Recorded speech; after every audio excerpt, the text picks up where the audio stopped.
Happy Halloween and welcome to the live reading of my ebook Lantern Lines. So these are spooky tales to share with friends. If you don't like spooky, please scroll past. Do not continue. I am just warning you right now. And here we go. The first story is The Mood Rings. There was a young boy, Rory, who moved to a small town. He spent most of his days on his iPad playing games. His parents were worried about him spending too much time inside and alone. They also worried about how underweight he was. There was a man down the street, Mr. Andrews, who was looking for help around his house. Rory's parents organized for Rory to help Mr. Andrews around his house. Rory spent every afternoon at Mr. Andrews. Mr. Andrews kept giving Rory food to eat. Rory's favorite meal was Mr. Andrews' special soup, but Rory didn't know what was in it because it was a secret recipe. Rory and Mr. Andrews got along well. So well, in fact, Mr. Andrews gave Rory a gift. Rory opened the tiny box and a mood ring was inside. Mr. Andrews told Rory that he wanted Rory to be aware of how he was always feeling. Mr. Andrews gave him a chart that said what each color stood for, from tranquil blue to terrified red. Rory never took off his ring, and he would tell everyone around him what the colors meant and how he was feeling. The ring became tighter and tighter for him over time as he started to gain weight from all the food Mr. Andrews gave him. One day, Rory went to Mr. Andrews' house in the morning. He couldn't find Mr. Andrews anywhere. He heard a noise coming from the shed at the back of the house. Rory followed the sound. He had an eerie feeling in the pit of his stomach. Rory went into the unlocked shed. Inside, he saw big freezers, and there was an awful smell. He noticed the freezers were labeled. The freezers were labeled with the name of human body parts.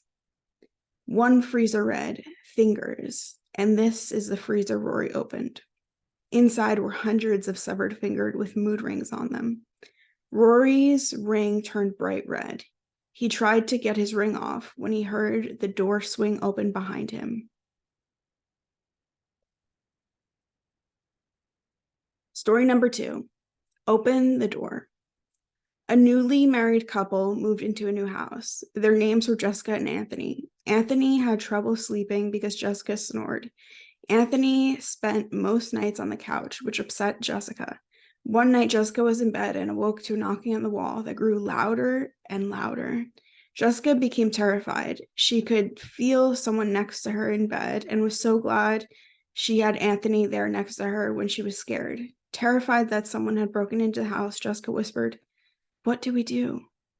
The banging became louder and louder until it reached the door.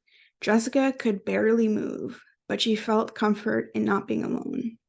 Then she heard a scream at the door. "Open the door!" It was Anthony at the door screaming.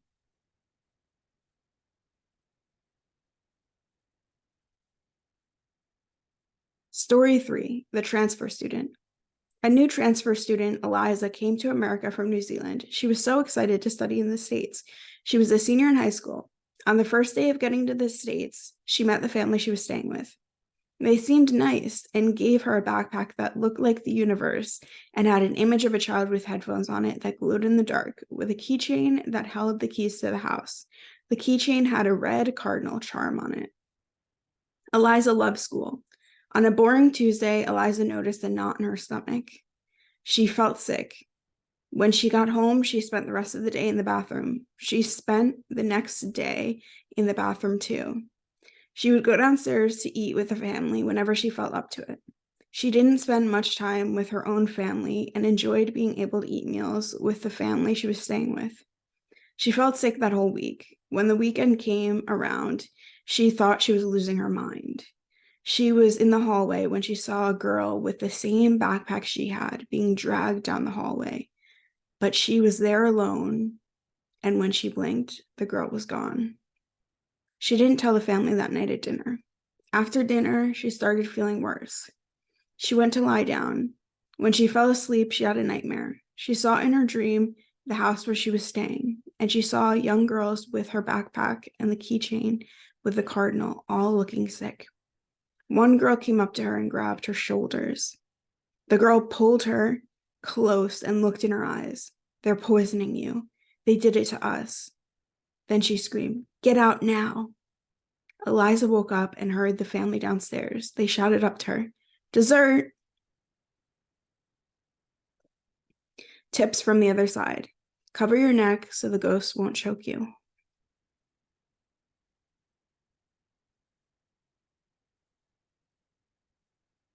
The next story. "Honey, you sound different." An elderly couple lived in Florida, Jane and John. Jane was hospitalized for dehydration. John came to visit her. The couple were planning on attending their granddaughter's graduation in North Carolina. Jane told John she should go without her. He should go without her. John did not want to leave Jane. Jane insisted that he go without her for the week.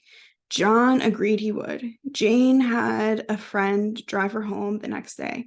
When she got there, she saw an elderly man sitting in the backyard.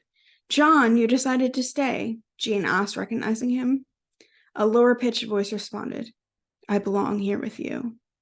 Jane asked him, "Honey, you sound different. Are you sick too?" He shook his head.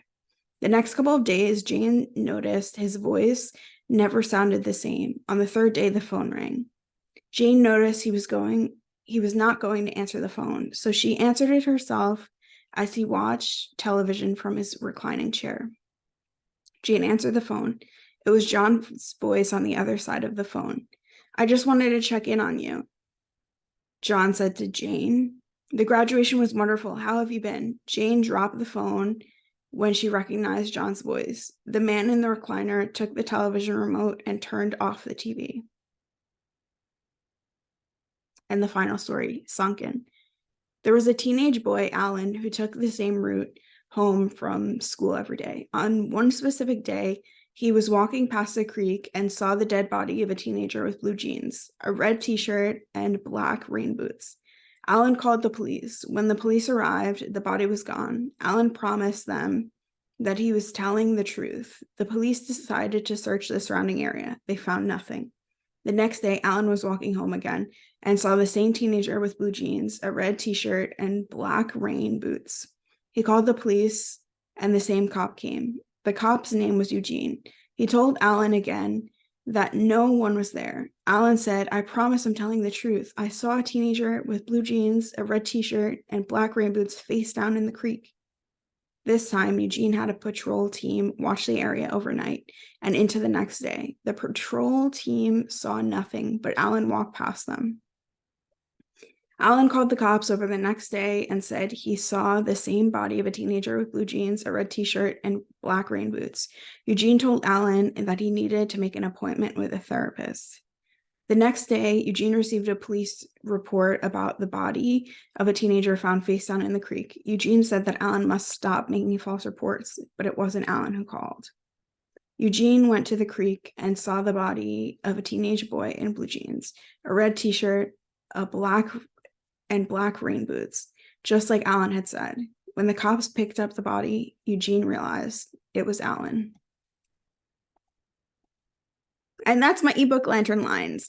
Thank you so much for listening. I am wishing you the best Halloween. I hope you had such a wonderful time with my content in October, with horror authors and true crime podcasters. It's been such a pleasure to celebrate my favorite month with everyone, and I am wishing you another amazing month going into November. I also am announcing that I will be doing a Rintiki mini series of mental health with MJ Coppola, and we'll be putting that out from Thanksgiving every Tuesday and Thursday to New Year's. So I can't wait. We'll be promoting our gratitude challenge in our suicide prevention Discord. Have such a fabulous day. Happy Halloween.